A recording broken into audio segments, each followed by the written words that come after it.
রাস্তা ঘুরিয়ে দেওয়া। আপনারা না একসময় বলছেন যে রাস্তা মেরামত চলার মতো করে রাষ্ট্র মেরামত চলছে।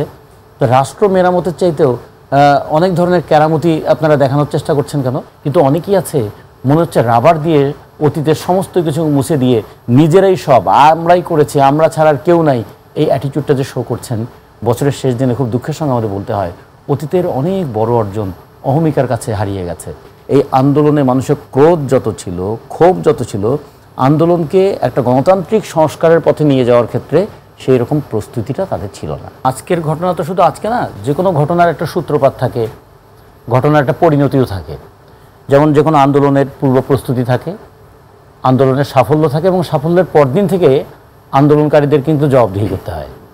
যেমন আমাদের মুক্তিযুদ্ধের 16ই ডিসেম্বর বিজয় অর্জনের পরদিন থেকে কিন্তু আমাদের জবাবদিহি করতে হয়েছে যে উদ্দেশ্যে বিজয় অর্জন করছি বলে আমরা বললাম, বিজয় কি সত্যি অর্জিত হলো? ঠিক তেমনি 90-এর গণঅভ্যুত্থানের পরেও তাদেরকে প্রশ্নের উত্তর দিতে হয়েছে আমাদেরকে, তখন আমরা ছাত্র আন্দোলনে ছিলাম, যে উদ্দেশ্য নিয়ে আপনারা অভ্যুত্থান করলেন সেটা কি সফল হলো? কিংবা 24-এর পরে আজকে 5 মাস, এখন কিন্তু প্রতিদিন এই প্রশ্নটা করতে হচ্ছে। কী যেন আপনাদের ঘোষণা ছিল? আপনাদের ঘোষণা ছিল তো বৈষম্যবিহীন আন্দোলন, তাই না? তো বৈষম্যের কোথায় কোথায় বৈষম্য আপনারা দেখেছিলেন এবং বৈষম্যের উৎসগুলো কি কি চিহ্নিত করেছিলেন? যেখানে যেখানে দেখেছিলেন সেখানে বৈষম্য দূর করার ক্ষেত্রে কী ভূমিকা পালন করেছেন, অথবা বৈষম্যের উৎসটাকে নির্মূল করার ক্ষেত্রে আপনাদের কোনো পদক্ষেপ আছে কি? নাকি আপনারা অ্যাটেনশন ডাইভারশন কর্মসূচি নিয়েছেন, যে অনেক সময় রাস্তা ঘুরিয়ে দেয়, যে রাস্তা ঘুরিয়ে দেওয়া। আপনারা না একসময় বলছেন যে রাস্তা মেরামত চলার মতো করে রাষ্ট্র মেরামত চলছে। তো রাষ্ট্র মেরামতের চাইতেও অনেক ধরনের কেরামতি আপনারা দেখানোর চেষ্টা করছেন কেন? এগুলো কিন্তু মানুষের মধ্যে আছে, কখনো কৌতুকের মতো করে বলে, কখনো ক্ষুব্ধতার মতো করে বলে, কখনো কখনো হতাশা থেকে মানুষ বলে যে শেষ পর্যন্ত এই আন্দোলনের চেতনাও কি শেষ পর্যন্ত লাভ লোকসানের হিসাবে বাতিল বলে পরিগণিত হবে? কোনো চেতনাকে বাতিল করাটা মানুষের সঙ্গেও কিন্তু একটা প্রতারণা। কারণ মানুষ কিন্তু যে মানুষ জীবন দিতে এগিয়ে এসেছিল সে কিন্তু তার সর্বোচ্চ দিয়ে এই আন্দোলনে এসেছিল। যারা মৃত্যুবরণ করেছে তারা সর্বস্ব দিয়েছে, তাদের আর ফিরে আসার উপায় নাই।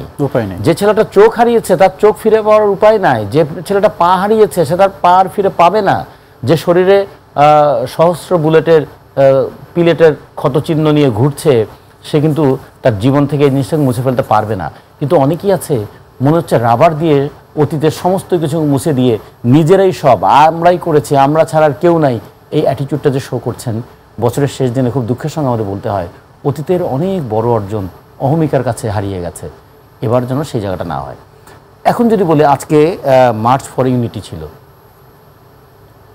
বেসিস অফ ইউনিটিটা কী ছিল? আমরা মার্চ করলাম, ভালো কথা, কিসের ভিত্তিতে, কার কাছে, কার বিপক্ষে, কাকে সাথে নিয়ে, সেটাও একটু আমার মনে হয় একটু জবাবদিহিতা হওয়া দরকার প্রত্যেকেরই। প্রত্যেকটা মানুষের, যত ছোট মানুষ হোক অথবা যত বড় মানুষই হোক, ছোট বড় এইভাবে বলছি মানে কাজের বিবেচনায় কিংবা গুরুত্ব পাওয়ার বিবেচনায় কিংবা সাফল্য অর্জনের বিবেচনায়। আমাদের সমাজে তো এখন সাফল্য দিয়ে মানুষের ভূমিকা নির্ধারিত হয়। একটা মানুষ সারা জীবন ছাত্র পড়ালেও তিনি কোনো সফল শিক্ষক নন, কিন্তু কেউ যদি একটা কোচিং গাইড বিক্রি করে শত কোটি টাকার মালিক হয়ে যেতে পারেন তাহলে কিন্তু তিনি দক্ষ শিক্ষক হয়ে যান। ফলে এইটাও কিন্তু খেয়াল রাখতে হবে যে আমাদের সমাজের দক্ষতাটাকে কিভাবে দেখে, দক্ষতাটাকে কিভাবে বিচার করে। আন্দোলনও তাই। এই যে এই আন্দোলনের একটা পূর্ব প্রস্তুতি ছিল, আন্দোলনের মধ্য দিয়ে একটা পরিণতি হয়েছিল 5ই আগস্ট। আমরা তো 3টা অভ্যুত্থান দেখেছি, 69-এর গণঅভ্যুত্থান, 90-এর গণঅভ্যুত্থান আর 2024-এর গণঅভ্যুত্থান। আগের দুটো গণঅভ্যুত্থানে ক্ষমতাসীন স্বৈরাচারী সরকার তারা পদত্যাগ করেছে, আর এবার শুধু পদত্যাগ নয় দেশত্যাগও করেছে। তার মানে জনগণের ইনভলভমেন্ট অনেক বেশি, বাংলাদেশের ইতিহাসে এই অনেক বেশি। এই ভূখণ্ডের মধ্যে 500টার উপরে থানা আক্রমণ করেছে জনগণ। তার মানে জনগণের আক্রমণ এবং ক্রোধ তার কেন্দ্রবিন্দু কোথায় গিয়ে থেকেছিল? শুধুমাত্র ঢাকায় আন্দোলন হলে আমরা বলতাম যেটা ঢাকা কেন্দ্রিক, কিন্তু ঢাকায় তো আর 500টা থানা নেই। আচ্ছা, এই আন্দোলনের মধ্যে দিয়ে গণভবন লুটপাট হয়েছে সেটা দুঃখজনক, কিন্তু গণভবন যে আক্রমণ করে মানুষ দেয়াল ভেঙে ফেলেছে এটা কিন্তু তাৎপর্যপূর্ণ। তারা মনে করছে এটা হচ্ছে স্বৈরাচারের দুর্গ থেকে আক্রমণ করতে হবে। তাহলে এইরকম করে যে মানুষ জীবনের ঝুঁকি নিয়ে এলো সেই মানুষকে কেন আমরা লুটপাটকারী হিসেবে দেখলাম?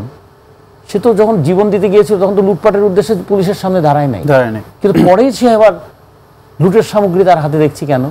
তার মানে খেয়াল রাখতে হবে এই আন্দোলনে মানুষের ক্রোধ যত ছিল, ক্ষোভ যত ছিল, আন্দোলনকে একটা গণতান্ত্রিক সংস্কারের পথে নিয়ে যাওয়ার ক্ষেত্রে সেই রকম প্রস্তুতিটা তাদের ছিল না।